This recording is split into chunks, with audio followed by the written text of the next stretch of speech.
Students, class 11-এর Bengali sample question plus answer দিয়ে দিচ্ছি। এটা একাদশ শ্রেণীর বার্ষিক পরীক্ষা নমুনা প্রশ্নপত্র, আর এটা লোরার স্কুলেরও বার্ষিক পরীক্ষা নমুনা প্রশ্নপত্র আর কি। এটা দিয়ে দিচ্ছি, তোমাদের এটা সময় লাগবে 3 ঘন্টা 15 মিনিট, বিষয় বাংলা, পূর্ণমান 80। আর এটা পিডিএফ আকারে দেওয়া থাকবে, দরকার হবে তারা ডাউনলোড করে নিয়ে দেখতে পারো। আর ডাউনলোড করে একবার দেখে নেবে, তাহলে তোমাদের বুঝতে অসুবিধা হবে না।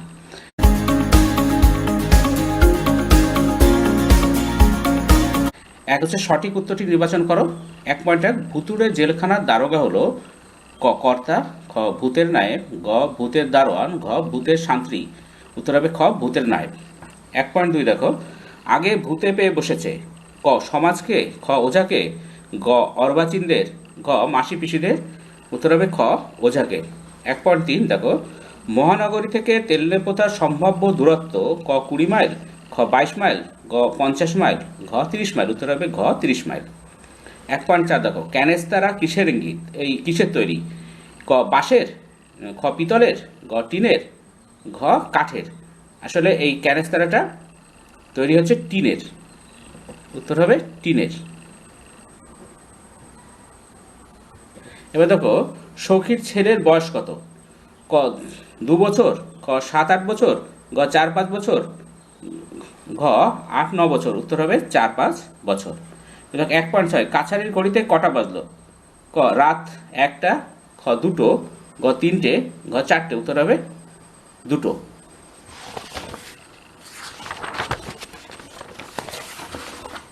1.7 দেখো, গ্যালিলিও কোথায় জন্মগ্রহণ করেন? ক ফ্লোরেন্সে, খ পিসাতে, গ তাসকানিতে, গ পাড়ুয়াতে। উত্তর হবে খ পিসাতে। 1.8 দেখো, ফাল্গুনির লোহে ফাল্গুনি কার নাম? ক কৃষ্ণ, খ কর্ণ, গ কুন্তি, ঘ অর্জুন। উত্তর হবে ঘ অর্জুন। 1.9 দেখো, লালন ও পড়শির মধ্যে দূরত্ব হলো ক কয়েক মাইল, খ 100 যোজন, গ 1000 যোজন, ঘ লক্ষ যোজন। উত্তর হবে ঘ লক্ষ যোজন। 1.10 দেখো, বাড়িতে ফেরার পথে কিনে আনি ক পাখির খাঁচা, খ ফুলের টব, গ গোলাপ চারা, ঘ ফুলের তোড়া। উত্তর হবে গ গোলাপ চারা। 1.11 দেখো, চর্যাপদের পুঁথিটি কবে প্রকাশিত হয়? ক 1907 খ্রিস্টাব্দে, খ 1909 খ্রিস্টাব্দে, গ 1910 খ্রিস্টাব্দে, ঘ 1916 খ্রিস্টাব্দে। উত্তর হবে ক 1907 খ্রিস্টাব্দে। 1.12 দেখো, আদি মধ্যযুগের প্রাথমিক নিদর্শন হলো ক চৈতন্য ভাগবত, খ চর্যাপদ, গ শ্রীকৃষ্ণ কীর্তন, ঘ বর্ণপরিচয়। উত্তর হবে গ শ্রীকৃষ্ণ কীর্তন। 1.13 দেখো, বাংলা ভাষায় মহাভারতের শ্রেষ্ঠ অনুবাদক ক কাশিরাম দাস, খ শ্রীকর নন্দী, গ রামচন্দ্র খান, ঘ দ্বিজ রঘুনাথ। উত্তর হবে ক কাশিরাম দাস।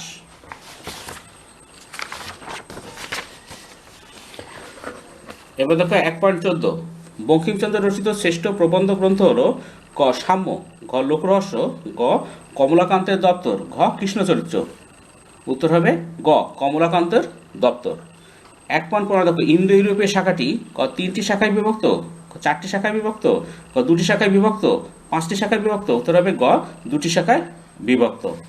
আর এইটার উত্তর হবে কমলাকান্ত দপ্তর। উত্তর হবে গ। এবার দেখো, অলচিকি লিপির উদ্ভাবক কে? ক রঘুনাথ কিস্কু, খ রঘুনাথ মুর্মু, গ রঘুনাথ রায়, ঘ রঘুনাথ। উত্তর হবে খ রঘুনাথ মুর্মু। 1.17 দেখো, সর্বাপেক্ষা আধুনিক লিপি কোনটি? ক ভ্রূণলিপি, গ ভাবলিপি, গ চিত্রলিপি, ঘ ধ্বনিলিপি। উত্তর হবে ঘ ধ্বনিলিপি। 1.18 দেখো, অপি নিহিতির ব্যবহার বেশি যে আঞ্চলিক উপভাষায় তা হলো ক রাঢ়ী, খ বঙ্গালী, গ বরেন্দ্রী, ঘ ঝাড়খণ্ডী। উত্তর হবে খ বঙ্গালী। এবার দেখো শর্ট প্রশ্ন আর কি, অনধিক 20টি শব্দে প্রশ্নগুলো উত্তর দাও। 12টা করতে হবে। 1.12 12টা করতে হবে। 2.1 দেখো, মরণকালে বুড়োকর্তার দুঃখ হলো কেন?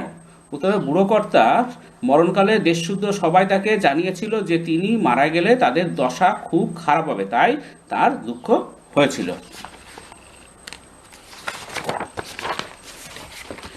2.2 দেখো, তেলনেপোতা গল্পে অতিথিদের দেওয়া ঘরটি কেমন ছিল? তো ঘরটি ছিল জরাজীর্ণ, দেয়াল ও ছাদ থেকে পলেস্তারা মাঝে মাঝে খসে পড়ছিল।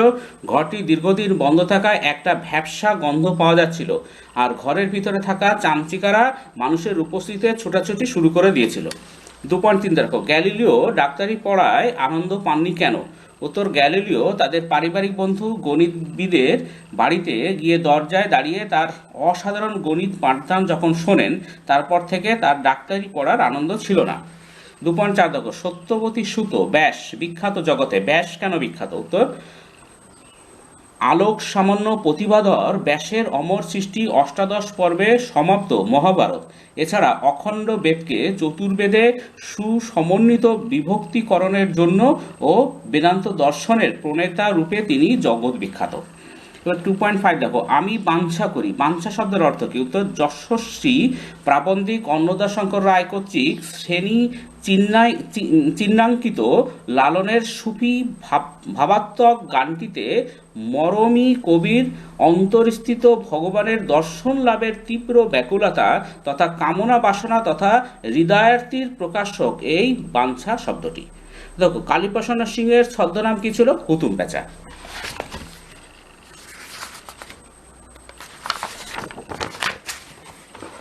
এবার দেখো 2.7, ক্রেওল কি? পিজিন ভাষা সাধারণভাবে এক জায়গায় উপস্থিত ভাষাগোষ্ঠীর মানুষের বিচ্ছিন্ন হয়ে যাওয়ার ফলে লুপ্ত হয়ে যায়, কিন্তু কোনো কোনো সময় তা দীর্ঘস্থায়ী হয়ে কোনো কোনো গোষ্ঠীর মাতৃভাষায় পরিণত হয়, তখন তাকে বলা হয় ক্রেওল। পিজিন ভাষার শব্দভাণ্ডার এক্ষেত্রে সুসংগঠিত রূপ লাভ করে নির্মিত হয় নির্দিষ্ট ব্যাকরণ, তাই বলা যায় ক্রেওল পিজিনেরই পরিণতি বা বিকাশ। 2.8 দেখো, দক্ষিণ ভারতের ভাষা কোন ভাষা বংশ থেকে উদ্ভূত? উত্তর, আর্য পূর্ব দ্রাবিড় ভাষা বংশ থেকে দক্ষিণ ভারতের ভাষাগুলি উদ্ভূত হয়েছে। 2.9 দেখো, আর্যদের আগমনের আগে ভারতে কারা প্রবেশ করেছিল? উত্তর, ভারতে আর্যদের আগমনের আগে মঙ্গোলয়েডরা ভারতে প্রবেশ করে, তাদের ভাষাকে বলা হয় ভোট চীনা। 2.10 দেখো, কিউনিফর্ম বা কিলক লিপির নামকরণের কারণ কি? কিলক বা বাটালি দিয়ে এই লিপির সেনাস বা কিলক বা পেরেক এর মতো খোঁচা খোঁচা আকৃতির রেখাচিত্র আঁকা হতো বলে একে কিউনিফর্ম বা কিলক লিপি বলা হয়। এবার দেখো, আইপি এর পুরো নাম কি? International phonetic alphabet. এবার দেখো 2.12, কামরূপী উপভাষা কোন কোন অঞ্চলে প্রচলিত? কামরূপী উপভাষা পশ্চিমবঙ্গের দার্জিলিং, জলপাইগুড়ি, কুচবিহার এবং আসামের কাছাড় উপত্যকায়, ত্রিপুরা রাজ্য এবং বাংলাদেশের শ্রীহট্ট, ব্রাহ্মণবেড়িয়া ও কিশোরগঞ্জ জেলায় প্রচলিত। এরপর দেখো 3 নম্বরে, অনধিক 150 শব্দে যে কোনো একটি প্রশ্নের উত্তর দাও। এখানে বইতে বেশি প্রশ্ন দেওয়া ছিল, বেশি আমি একটাই করে দিয়েছি। দেখো 3.1, কে নিরঞ্জন এলি? নিরঞ্জন কে? কোন পরিস্থিতিতে গল্পকথক নিরঞ্জনের ভূমিকা অবতীর্ণ হয়েছিলেন? 1+4, 5 নম্বরের প্রশ্ন। প্রখ্যাত কথা সাহিত্যিক প্রেমেন্দ্র মিত্র রচিত তেলনেপোতা আবিষ্কার নামাঙ্কিত গল্পে উল্লেখিত নিরঞ্জন হল যামিনীর মায়ের দূর সম্পর্কের বোনপো, যে যামিনীকে বিয়ের প্রতিশ্রুতি দিয়েও কোনো দিন তেলনেপোতায় ফেরেনি। গল্পকথক তার 2 বন্ধুসহ আকস্মিকভাবে তেলনেপোতায় পৌঁছানোর পর তাদের দ্বিপ্রাহরিক আহারের ব্যবস্থা হয়। কথকের পানাসক্ত বন্ধু মনির জ্ঞাতি স্থানীয় কোনো যামিনীর বাড়িতে, জ্ঞাতি স্থানীয় বোন যামিনীর বাড়িতে পূর্বরাত্রে নিজের কল্পনা বিলাসিতায় যামিনীকে আবিষ্কার করার পর এবং মৎস্য শিকারের সময় যামিনীর সঙ্গে প্রাথমিক আলাপের পর যামিনীর বাড়িতে গিয়ে যেন নবরূপে তাকে আবিষ্কার করে কথক। যামিনীর আড়ষ্টতাহীন আচরণ ও অতল স্পর্শী ক্লান্তি কথকের দৃষ্টি আকর্ষণ করে। এমতো অবস্থায় যামিনীর শয্যাশায়ী শীর্ণকায় মা বাড়িতে অচেনা পুরুষের কণ্ঠস্বর শুনে বিচলিত হয়ে ওঠায় যামিনী সে বিষয়ে মণিকে অবগত করতে গেলে তা কথকেরও মনোযোগ আকর্ষণ করে। মণি ও যামিনীর কথোপকথন প্রসঙ্গেই কথক জানতে পারেন যে নিরঞ্জন যামিনীকে বিয়ে করার প্রতিশ্রুতি দিয়েও সে কোনোদিন তার কথা রাখেনি, কিন্তু বৃদ্ধা যামিনীর মা চিরন্তন মাতৃহৃদয়ের কন্যাদায় মুক্তির আকাঙ্ক্ষায় ব্যাকুল থাকেন এবং কোনো অচেনা পুরুষকণ্ঠ শুনলে নিরঞ্জন এসেছে বলে মনে করে ব্যস্ত হয়ে ওঠেন। এবারও তার অন্যথা ঘটে না এবং তিনি মণি ও তার 2 বন্ধুর উপস্থিতি উপলব্ধি করেও নিরঞ্জনের আগমন কল্পনা করে তার সঙ্গে দেখা করার জন্য যামিনীকে ব্যস্ত করে তোলেন। এই পরিস্থিতিতে আকস্মিকভাবেই কথক যামিনীর মায়ের কাছে গিয়ে যামিনীকে বিয়ে করার প্রতিশ্রুতি দেন। আসলে বাঙালিনী বৃদ্ধার কাতরতা ও যামিনীর মৌন ভাব কথকের মনে দোচলতা সৃষ্টি করেছিল। এমতো অবস্থায় যামিনীর মা যখন তাদের আগমনকে নিরঞ্জনের প্রবেশ বলে জ্ঞান করেন এবং বলতে থাকেন, কে নিরঞ্জন এলি? তুই আসবি বলে প্রাণটা যে আমার কণ্ঠস্থ এসে আটকে আছে, কিছুতেই যে নিশ্চিন্তে হয়ে মরতে পারছি না। পারছিলাম না। যামিনীর মায়ের আকুল অবস্থা, যামিনীর প্রতি আকর্ষণ ও যৌবনের রোমান্টিকতার বশবর্তী হয়ে কথক নিরঞ্জনের ভূমিকা অবতীর্ণ হয়। এবার 4 নম্বরে দেখো, অনধিক 150 শব্দের যে কোনো একটি প্রশ্নের উত্তর দাও। এটাও 5 × 1, 5 নম্বরের।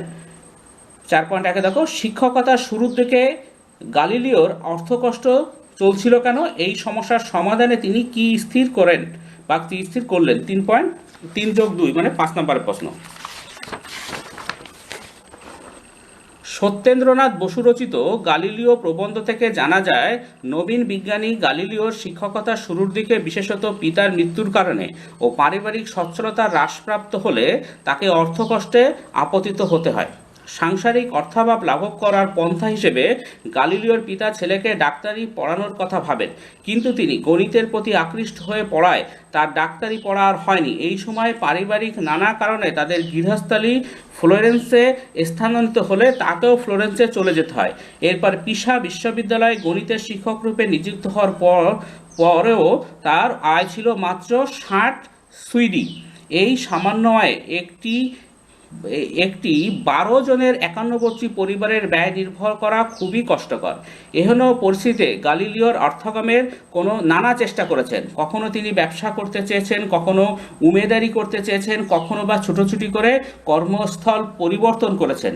এই উদ্দেশ্যে 1592 খ্রিস্টাব্দে গালিলিওকে তাস্কানি ছেড়ে পাড়ুয়া বিশ্ববিদ্যালয়ে আসতে হয় অধ্যাপনার জন্য। এ সময় হল্যান্ডের একজন দূরবীন আবিষ্কার করেন। গ্যালিলিওর ওই দূরবীনের কার্যকারিতা আরও উন্নতি করতে সক্ষম হন। ভেনিস কর্তৃপক্ষ অনেক দূরবীন বানানোর ভার গালিলিওর উপর দিলে ভেনিস সরকারের কাছ থেকে তিনি প্রচুর অর্থ পেতেন, আর তাতেই তার অভাব অনেকটা মিটেছিল। এরপর দেখো, অনধিক 150 শব্দে যে কোনো 2টি প্রশ্নের উত্তর দাও। 5×2। কিন্তু বৃথা এ গঞ্জনা বক্তাকে, তিনি কাকে গঞ্জনা করতে চেয়েছেন? কেন তার মনে হয়েছে এই গঞ্জনা বৃথা? 1+1+3। মাইকেল মধুসূদন দত্ত বিরচিত বীরাঙ্গনা পত্রকাব্যের অন্তর্গত নীলধ্বজের প্রতি জনাপত্রের পত্রকার মহেশ্বরী পুরীর রাজমহিষী জনা আলোচ্য উক্তিটির বক্তা। রাজমহিষী প্রবীর জননী জনা তার পত্রে গঞ্জনা করতে চেয়েছেন তার স্বামী মহেশ্বরীপুরীর রাজাধিরাজ নীলধ্বজকে। মহেশ্বরীপুরীরাজ নীলধ্বজের একমাত্র পুত্র কিশোর, অথচ আত্মসচেতন প্রবীর পাণ্ডবদের অশ্বমেধ যজ্ঞের ঘোড়া আটক করার অপরাধে অন্যায় সমরে তৃতীয় পাণ্ডব অর্জুনের দ্বারা নিহত হন। অথচ রাজা নীলধ্বজ পুত্র হন্তার প্রতিশোধ গ্রহণের পরিবর্তে অতিথি রূপে তার আপ্যায়নে ব্যস্ত। এই দৃশ্য দর্শনে ভগ্ন হৃদয়ে রাজমহিষী জনা স্বামীকে গঞ্জনা করতে চান, কিন্তু তিনি জানেন তাকে গঞ্জনা করা বৃথা। স্বামী ভীরুতার বশবর্তী হয়ে এহেন কাজ করেছেন এবং কোনো প্রকারেই তার এই ভ্রান্তি দূর করা সম্ভব নয় সে সম্পর্কে তিনি অবগত ছিলেন। তাই সামাজিক বিধি বিধানকেই আপাতভাবে দায়ী করে তিনি বলতে চেয়েছেন যে সকল গঞ্জনাই বৃথা। প্রথম সামাজিক নিয়মানুসারে গুরুজন স্বামীকে গঞ্জনা করতে তাকে বিষম পাপে আপতিত হতে হবে।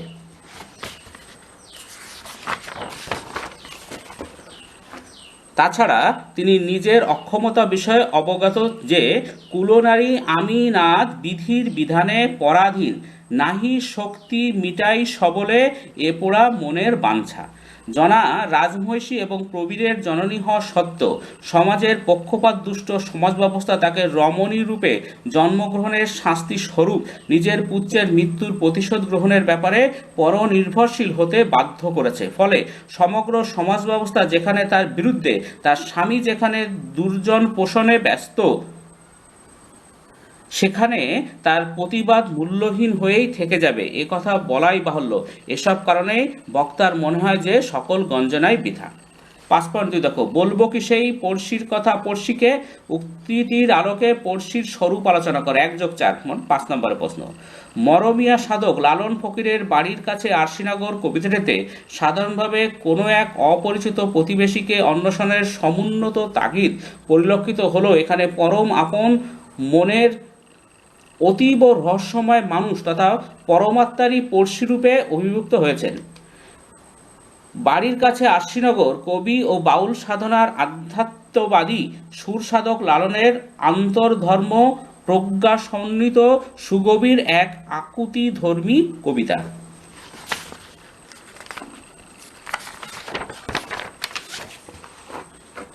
এখানে তিনি তার প্রতিবেশীর সাক্ষাৎ লাভের প্রত্যাশী, যার দেখা তিনি পাননি। বৈপরীত্যের কিংবা বিরুদ্ধতার আভরণ উন্মোচন করে লালন তার সান্নিধ্য পেতে চান। মনোলোকের সুগভীর অন্তর্দৃষ্টি দ্বারা তার সন্ধান চলেছে, কিন্তু এই প্রতিবেশী এমন স্থানে বসবাস করেন যে তার কাছে যাওয়া পর্যন্ত দুষ্কর বলে কবি মনে করেন। ও এক পড়শি বসত করে গ্রাম বেরিয়ে অগাধ পানি, ও তার নাই কিনারা নাই তরণী পারে।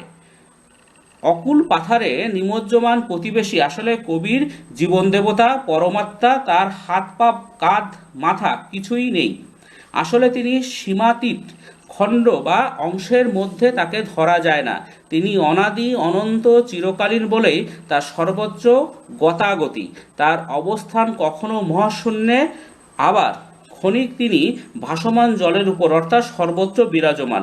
সেই সর্বশক্তিমান ভগবানের দেখা পেলে সমস্ত দুঃখ কষ্ট জ্বালা যন্ত্রণা দূরীভূত হতো বলে লালনের বিশ্বাস। এমনকি তার সান্নিধ্যে এলে মৃত্যু ভয় অতিক্রম করে তিনি মৃত্যুঞ্জয়ী হতে পারতেন। অথচ তিনি অধরা, অমর, অজরা বলে সাধারণের ধরাছোঁয়ার বাইরে।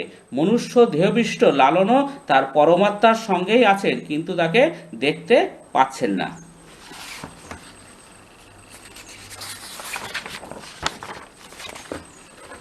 নির্মোহ দৃষ্টিভঙ্গিতেই লালন তার প্রতিবেশীকে দেখতে চান, কিন্তু তার সঙ্গে দূরত্ব লক্ষ যোজনের। এরূপ অচিন্তনীয় প্রতিবেশীর রূপটি অন্তরের মধ্যে উপলব্ধ হতে পারে, কিন্তু সীমার মাঝে অসীমকে ধরা যায় না। এবার দেখো, অনধিক 150 শব্দে যে কোনো দুটি প্রশ্নের উত্তর দাও। 5 গুণ 2। গুরু নাটকে গুরুকে, নাটকে তার ভূমিকাটি বিশ্লেষণ করো। রবীন্দ্র ভাবনায় গুরু ও দাদা ঠাকুর একই ব্যক্তি। বিশিষ্ট নাট্যকার রবীন্দ্রনাথ ঠাকুরের লেখা অচলায়তন 1918-তে নাটকের সহজ অভিনয়যোগ্য রূপান্তরিত রচনাটির নাম গুরু। গুরু নাটকটিতে গুরু হলেন এমন এক ব্যক্তিত্ব যার অস্তিত্ব প্রতিটি মানুষকে শুদ্ধ করে তোলে, যিনি সকল শিক্ষানীতির ঊর্ধ্বে নিজেকে প্রতিষ্ঠিত করেছেন। গুরুর আগমন বার্তা নিয়েই সমস্ত অচলায়তনে ভীষণ তোড়জোড় পড়ে গেছে। গুরুর উদ্দেশ্যেই তাদের যত শিক্ষা ও সাধনা। অচলায়তনের প্রতিটি কর্ণধার, উপাধ্যায়, আচার্য, মহাপঞ্চক, সঞ্জীব ইত্যাদি ব্যক্তিত্ব গুরুর আগমনে ব্যতিব্যস্ত। তাদের ধারণা, গুরু এলে তাদের সমস্ত চিন্তা ভাবনা, পাপ পুণ্যের ধারণা পূর্ণ হবে। যারা শিক্ষা প্রতিষ্ঠানটিকে বিভিন্ন নিয়মনীতির বেড়াজালে বেঁধে ফেলে অচলায়তনে পরিণত করেছেন, তারা এমনকি স্থবির পত্তনের রাজা মন্থর গুপ্ত গুরুর আগমনে বিচলিত। নিম্ন শ্রেণীর জুনকদের একজন নেতা আছে যাকে তারা দাদা ঠাকুর বলে মানে। প্রকৃতপক্ষে এই দাদা ঠাকুরই হলো গুরু, অর্থাৎ শিক্ষায়তনের প্রতিষ্ঠাতা গুরু অবলীলাক্রমে প্রতিটি মানুষের সাথে মিলেমিশে অপার আনন্দে জীবনযাপন করে, কিন্তু তারই নির্দেশ পালকরা নিজেদের উচ্চ মনে করে এই অপার আনন্দ থেকে দূরে সরে থাকে। তাই এদের শিক্ষা ভালোবাসাহীন, শুকনো ইট কাঠের বেড়াজালে আবদ্ধ। 6.2 দেখো, একটু উৎপাত হলে যে বাঁচি, কে বলেছে? কোন উৎপাত? সে উৎপাত চাই কেন? 1+1+3 5 নম্বরের। অচলায়তনের স্থবিরতা তথা প্রথা সর্বস্বতার বিপরীত মেরুতে অবস্থানকারী প্রাণের প্রতীক এক ব্যতিক্রমী চরিত্র পঞ্চকের মুখে ধ্বনিত হয়েছে উদ্ধৃত উক্তিটি। বন্ধন মুক্তির আকাঙ্ক্ষায় পঞ্চকের চরিত্রকে অন্য মাত্রাদান করেছে। সে অনুভব করেছে গুরুর উপস্থিতিতে অচলায়তনের প্রথা সর্বস্বতার বিরুদ্ধে আঘাত নামার সম্ভাবনা সুপ্রবল, যার ফলে অচলায়তন অস্থির হয়ে উঠবে। তাকেই সে উৎপাত হিসেবে চিহ্নিত করেছে। পঞ্চক এমনই এক চরিত্র যে আবেগতাড়িত আশ্রম বালকদের অন্তরে উদ্যম ও সাহসের একনিষ্ঠ যোগানদাতা। তাই দাদা ঠাকুর যখন অচলায়তনে গুরুর আগমনকে কেন্দ্র করে বিপদ উপস্থিত হতে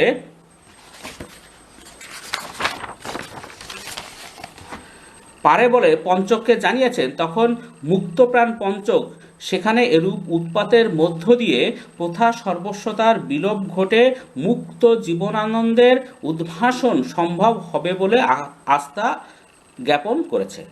এবার দেখো 7 নম্বরে, অনধিক 150 শব্দের যে কোনো দুটি প্রশ্ন উত্তর দাও। 5×2 10 নম্বরের। 7.1 দেখো, কে কোথা থেকে কবে চর্যাপদ আবিষ্কার করেন? চর্যাপদের সাহিত্যমূল্য বিচার করো। 2+3 5 নম্বরের। মহামহোপাধ্যায় হরপ্রসাদ শাস্ত্রী 1907 খ্রিস্টাব্দে নেপালের রাজদরবারের গ্রন্থাগার থেকে চর্যাপদের পুঁথিটি আবিষ্কার করেন। চর্যাপদের সাহিত্যমূল্য দেখো। সহজিয়া পন্থী নামে পরিচিত এক শ্রেণীর বৌদ্ধ সাধক তাদের সাধনার গূঢ় তত্ত্বকে লৌকিক জীবনের আধারের রূপক ও সংকেতের সাহায্যে প্রকাশ করতেই চর্যাপদ রচনা করেছিলেন। তাই চর্যাপদ ধর্ম বিষয়ক রচনা হলো, চর্চার গানগুলির সাহিত্যমূল্যকে কিন্তু একেবারে উপেক্ষা করা যায় না। বহু বিচিত্র অনুভব ও অভিজ্ঞতার প্রতিফলন লক্ষ্য করা যায় চর্যাপদে, যার কোনোটি মানবিক আবেদনে সিক্ত। কুক্কুরিপাদ রচিত একটি পদে আছে, ফেটলিউ গো মাত্র অন্তৌড়ি চাহি, অর্থাৎ মাগো আমি প্রসব করেছি, এখন দরকার একটি আতুর ঘরের। দুঃখিনী নারীর এই কাতর আরতি একালের পাঠকের মনকে ছুঁয়ে যায়। ডেন্ডনপাদ রচিত একটি পদে আমরা দেখতে পাই নিঃসঙ্গ অথচ বিলম্বিত জীবনের বেদনা। টালত মোর ঘর নাহি পর বৈশী, হাড়ির ভাত নাহি নীতি আবেশী। চর্যাপদগুলি মূলত গান হয়, ছন্দের ক্ষেত্রে কোথাও কোথাও এর শিথিলতা আছে। তা সত্ত্বেও প্রাকৃত পাদাকুলক ছন্দের আদর্শকে যথাসম্ভব অনুসরণের চেষ্টা এই পদগুলির মধ্যে লক্ষ্য করা যায়। কাজেই পদের আঙ্গিক সম্পর্কে পদকর্তারা যে সচেতন ছিলেন এ কথা বলা যেতেই পারে। সব মিলিয়ে চর্যাপদকে উৎকৃষ্ট মানের কাব্যের মর্যাদা না দিয়েও বলা যায় ধর্মতত্ত্বের কাঠিন্য ভেদ করে তার মধ্যে কাব্যরসের উৎসধারা প্রবাহিত হয়েছে। 7.2 দেখো, চণ্ডীমঙ্গলের শ্রেষ্ঠ কবিকে তার কাব্য প্রতিভা আলোচনা করো। 1+4 5 নম্বরে। চণ্ডীমঙ্গল কাব্যের শ্রেষ্ঠ কবি কবিকঙ্কন মুকুন্দরাম চক্রবর্তী।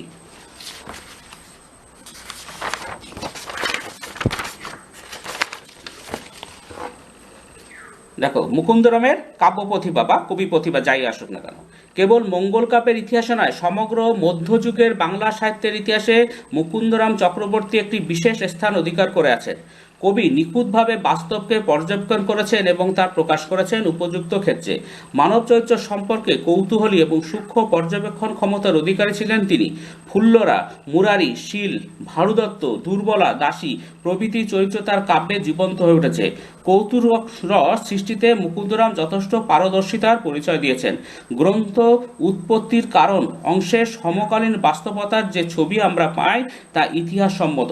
কালকেতু উপাখ্যানে নির্মম দারিদ্র্যের চিত্রণে, পশুদের কান্নায় এবং ধনপতি উপাখ্যানে খুলনার দুঃখের বর্ণনায় কবির দরদী মনের পরিচয় পাওয়া যায়।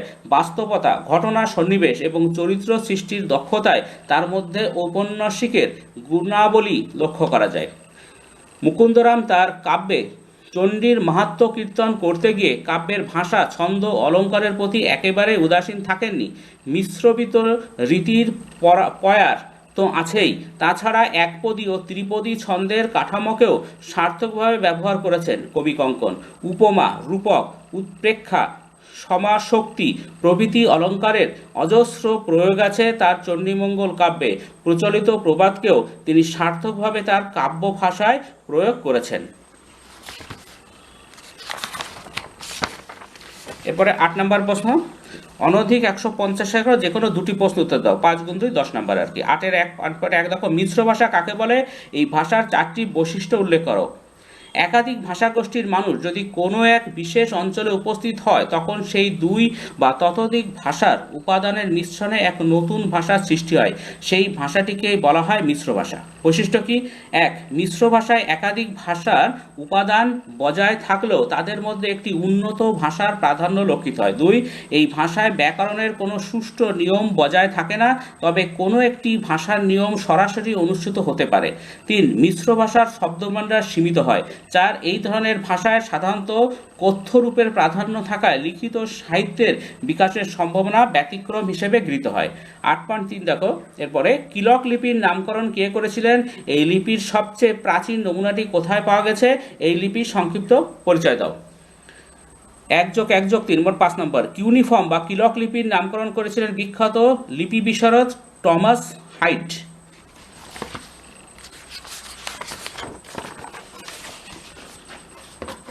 এই লিপির সবচেয়ে প্রাচীন নমুনাটি পাওয়া গেছে উরুক শহরে।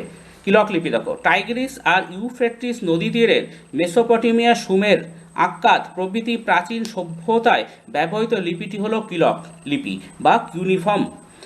ল্যাটিন শব্দ কিউনিয়াস, যার অর্থ পেরেক বা কিলক, আর ফর্মা, যার অর্থ আকৃতি। এই দুইয়ের মিলনে গঠিত শব্দটি হলো কিউনিফর্ম, যার অর্থ হলো পেরেকের মতো আকৃতি। এই লিপির নামকরণ করেন বিখ্যাত লিপি বিশারদ টমাস হাইট। প্রাচীন মেসোপটেমিয়ার মানুষদের বিশ্বাস অনুযায়ী কিলক লিপি পদ্ধতির আবিষ্কর্তা নেবো নামক একজন দেবতা নরম মাটির চাকতিতে লিখে তা শুকিয়ে আগুনে পুড়িয়ে শক্ত করে নির্মিত হতো কিলক লিপি। এই লিপি থেকে প্রাচীন মেসোপটেমিয়ার সমাজ জীবন সম্বন্ধে জানা যায়। কিলক লিপির সবচেয়ে পুরনো নমুনা পাওয়া যায় উরুক শহরে, যা প্রায় ৫,৫০০ বছরের পুরনো। প্রাচীন সুমেরের নিষ্ক্রিয় একটি মন্দিরের নিচে প্রায় ৫০,০০০ কিউনিফর্ম লেখা শিলমোহরের সন্ধান পাওয়া যায়। বিখ্যাত ইংরেজ পণ্ডিত ও প্রত্নতাত্ত্বিক হেনরি ক্রেসউইক রলিনসন ইরানের বেহিস্তন পাহাড়ের গায়ে প্রাপ্ত ২৫ ফুট লম্বা ও ৫০ ফুট চওড়া শিলালিপির আবিষ্কার ও পাঠোদ্ধার করেন, যা প্রাচীন ফার্সি, ইলামাইট ও ব্যাবিলনীয় ভাষায় কিলক লিপিতে লেখা। এই পাঠোদ্ধার ইতিহাসের বহু অজানা তথ্যকে জ্ঞানের আলোকে নিয়ে আসে। স্টুডেন্টস, এটা এখানে শেষ হচ্ছে এবং তোমরা এগুলো একটু পিডিএফ ডাউনলোড করে নিয়ে দেখে নেবে। আমার হাতের লেখার অসুবিধা, তখন তোমাদের আর অসুবিধা হবে না, এটা শুনে নেবে, তাহলে হয়ে যাবে। আজকে পর্যন্ত, পরের ভিডিও দেখা হবে। Thank you very much for watching.